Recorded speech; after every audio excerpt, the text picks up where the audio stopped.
concept, if you want, which is described here, and that's the URL of the main rule, the rule to compute the indirect one, which I think I can show you quickly here. There it is.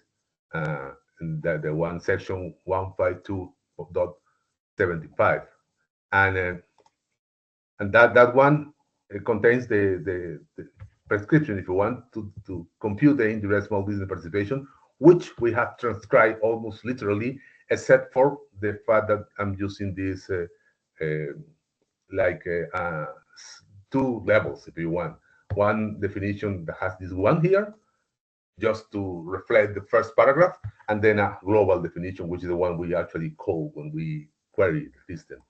And to query means that we have to match this conclusion that I was trying to explain that on the other videos.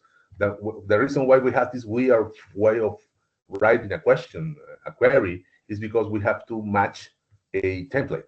The template and also, more importantly, the conclusion of the rules, which are here.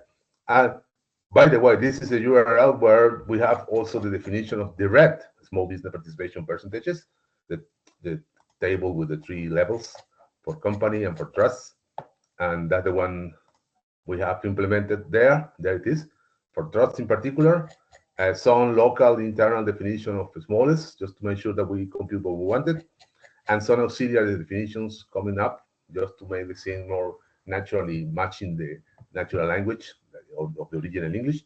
And then comes, which I believe is one of the most important steps we made in this part of the project, which is to produce the scenario, this scenario, from a description on an Excel table of the percentage as the different trusts wanted to distribute them.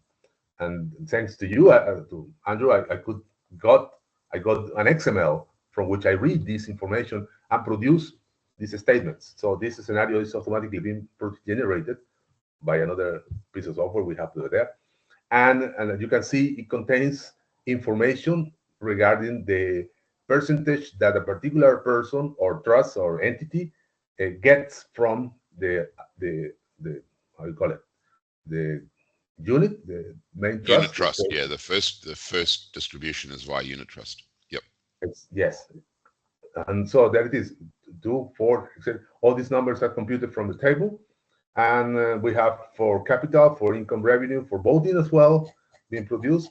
And we also have this extra bit of information, which is critical, which is the actual statement that that particular Talos unit trust, in this case, in the first 6 statements, makes the distribution of capital during the relevant year.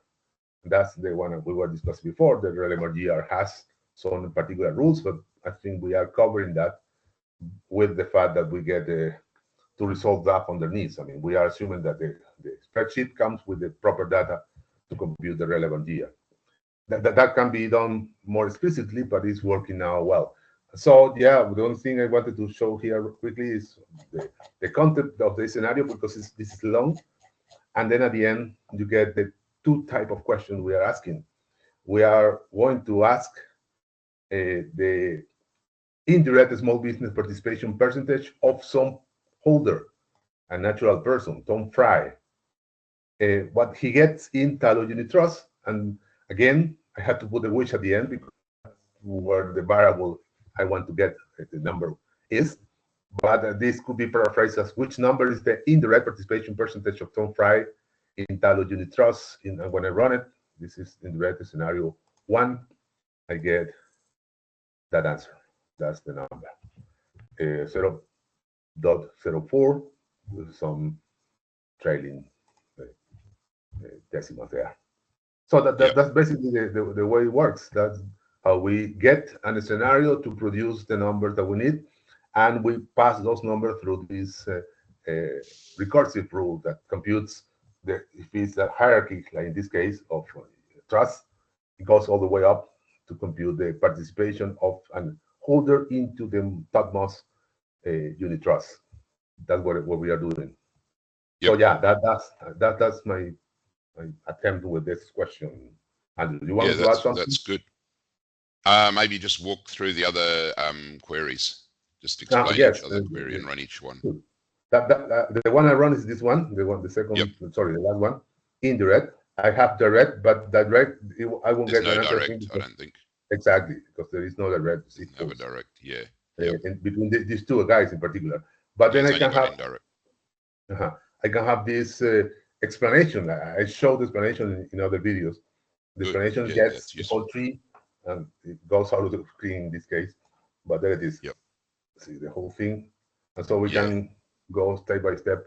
I'm afraid I still have some Prolog code which is not easy to read. Mhm. That one, but you can read the one below, which is basically the same conditions written in English. So that's how Yes. it gets the whole thing, including things with this read in red is because that's failed, and Yep. in this case, critical that fails because that's what makes this rule apply in this context. That Tom Fry Mhm. has entitlement to all the income and capital of trust, which is not the case here. So see, that's that we get here. Like it is not the case, and because it's not the case, it can go through with the rest of the computation. Yep. So yeah, that's it.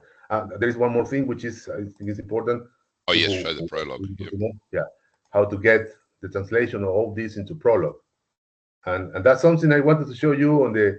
Maybe I can do that to run it here with the without the web, just locally, just for you to run it Yes. there. Make sure we can go there.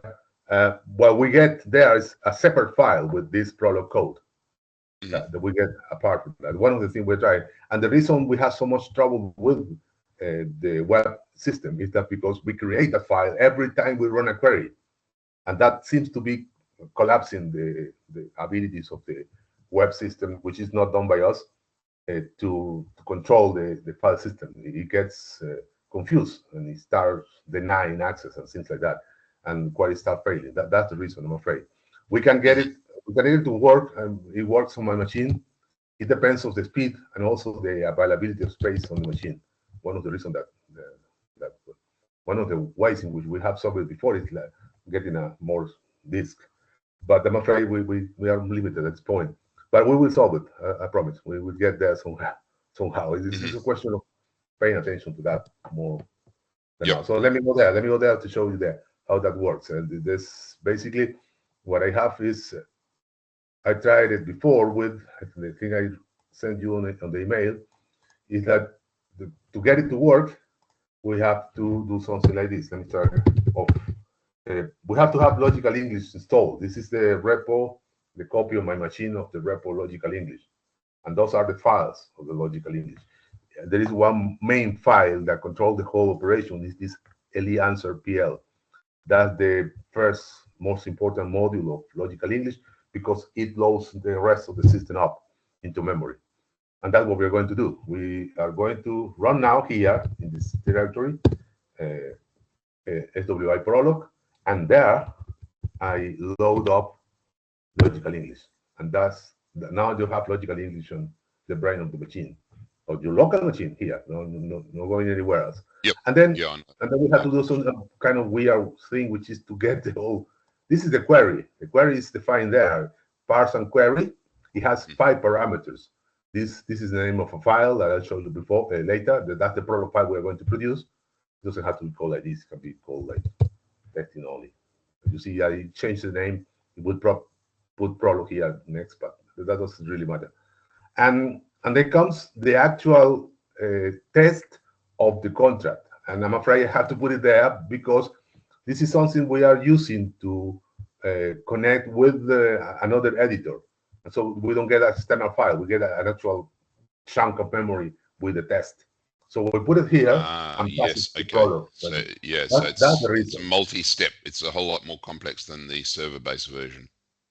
Yes, I'm afraid. But this one has, well, you have to add the whole thing there. Just copy and paste everything inside this end predicate in the original document, which is, I think I can show you quickly. This is the value asset, this one.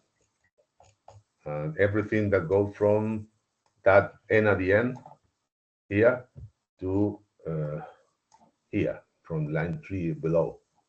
That's the one you have to add there. So that is, I put this is the first one. And then at the end, next to the closing quotes here, you put the query, I shows this asset query and the scenario, which has to be surrounded by this with the scenario February 5, 2021.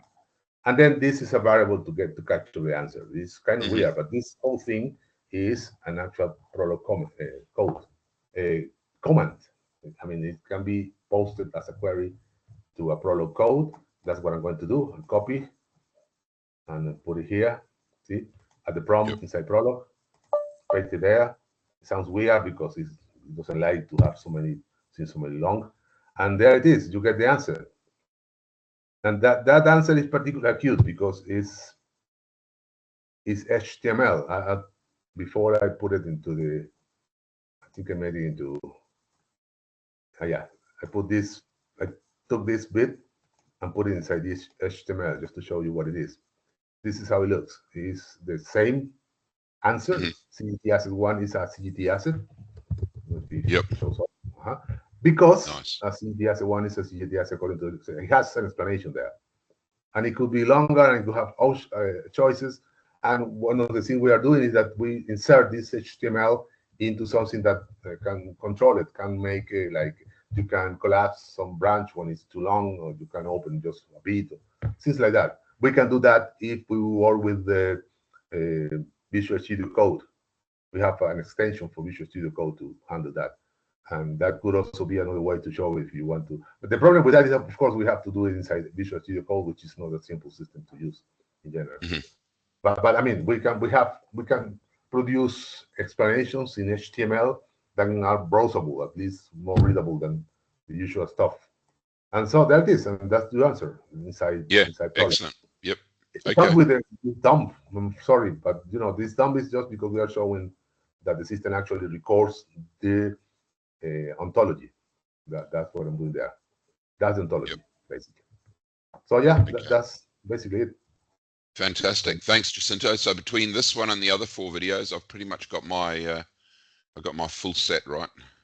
Okay. Yes, I think so. I mean, this is repetitive because we have the one I just sent you. I have this.